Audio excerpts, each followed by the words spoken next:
Friends already fry బాగా ఎర్రగా అయిపోయింది. చూడండి చక్కగా కూర చూడండి ఎంత చక్కగా ఉందో, ఎంత రుచిగా కలర్ఫుల్గా ఉందో.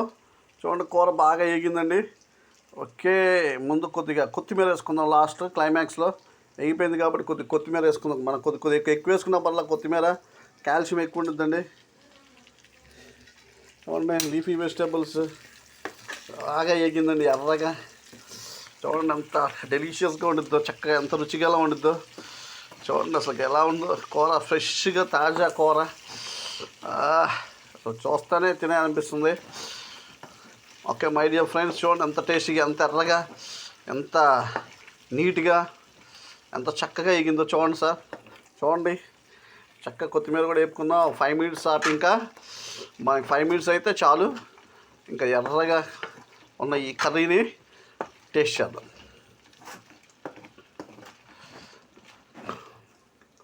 చూడండి ఎంత కలర్ఫుల్గా ఉందో కూర. చూడండి ఎంత కలర్ఫుల్గా ఉంది తాజా కర్రీ, కొత్తిమీర. చూడండి సింపుల్ ఫ్రై. నెక్స్ట్ ఇంకో కర్రీకి వెళ్దాం. ఈ కర్రీ సింపుల్ టెక్నిక్స్ చెప్పే కదండి. సింపుల్గా ఆనియన్స్ వేపేసుకుందాం. ఆనియన్స్ పచ్చిమిరకాయలు వేపేసిన తర్వాత వేసేయడం, ఉప్పు కారం మసాలా అన్నీ చక్కగా వేసేసుకోవడం లైట్గా. ఇంకా ఫ్రై చేసేసుకోవడమే. ఓకే, నీళ్ళు కూడా పోయక్కర్లేదండి, ఆటోమేటిక్గా ఇంకిపోద్ది. ఓకేనా, చక్కగా ఆల్రెడీ ముక్క మెత్తగానే అయిపోద్ది, నీళ్ళు కూడా అవసరం లేదండి.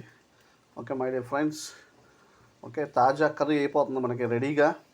ఇంకో 2 మినిట్స్ 3 మినిట్స్ కట్టేద్దాం, చక్కగా టేస్ట్ చేద్దాం. ఓకేనా. Okay my dear friends, okay అందరూ లైక్ షేర్ సబ్స్క్రైబ్ చేయడం మర్చిపోమాకండి. Have a nice day. See you next curry next week. Bye.